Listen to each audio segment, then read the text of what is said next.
দেখতে দেখতে এই 4-5 দিন আনন্দ করতে করতে হঠাৎ আমরা চলে আসলাম কালী পুজোর ভাসানের দিন। মানে এই দিনটায় ভাই এত খারাপ লাগে, এত খাটাখাটনি করে এত আনন্দ করে পুজোটা করলাম, তারপর চলে আসলাম অন্তিম দিনে। যাই হোক, তো সকাল সকাল কুড়কুড়ি বাজনা নিয়ে একদম চলে এসেছি, একদম ঝাঁকা নাচানাচি হবে, সেরা ফাটিয়ে মস্তি করবো ভাই আবার 1 বছর পর।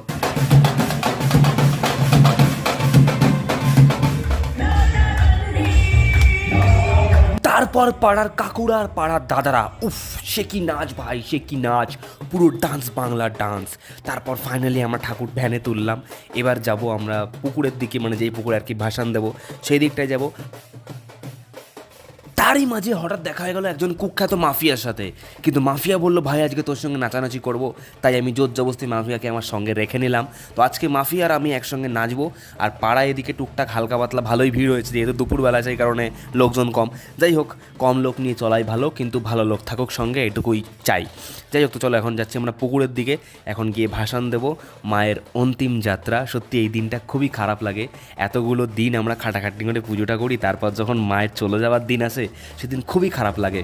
যাই হোক, শেষবারের মতন একবারে সবাই বলি, বলো কালী মাই কি জয়, জয় মা তারা, আসছে বছর আবার হবে।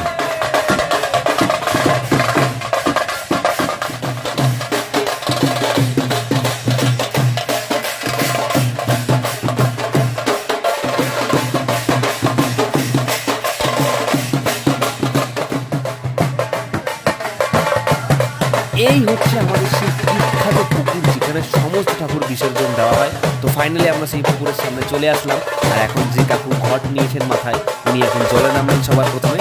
ততক্ষণে পাড়ার ছেলেগুলো একটু শিখিয়ে একটু আনন্দ করে নেওয়া যাক, কারণ আবারও 1 বছর পর সবার সঙ্গে আবার একই জায়গায় নাচানাচি করতে পারবো। যাই হোক, মাকে একটু প্রণাম করে নিলাম। আর এই কাকা তো ফুল একদম বাজির মুডে আমার জামা পুড়িয়ে দিচ্ছিল ভাই। আর আমার এই নাচ দয়া করে কেউ কপি করো না ভাই, কারণ এই নাচ শুধুমাত্র আমি পারি ভাই। এই রকম সুন্দর নাচ পৃথিবীর আর কেউ নাচতে পারবে না। তার জন্য তোমাদের আমারই ভিডিও দেখতে হবে। ফেসবুকে পেজ থেকে দেখে থাকলে অবশ্যই পেজটাকে ফলো করে পাশে থাকো ভাই। আর যারা ইউটিউব থেকে দেখছো, ফটাফট চ্যানেলটাকে সাবস্ক্রাইব করে পাশে থাকো। চলো ভাই, যতক্ষণ ফুল টু একদম মসজিদে নেচে নিই। আর এইদিকে আমাদের প্রতিমা বিসর্জন হয়ে গেছে। জয় মা কালী, আসছে বছর আবার হবে। প্যান্ডেলটা এতদিন আমাদের কাছে অন্যরকম ছিল, কিন্তু আজ থেকে এই ফাঁকা জায়গাটা দেখলে ভাই খুবই খারাপ লাগবে।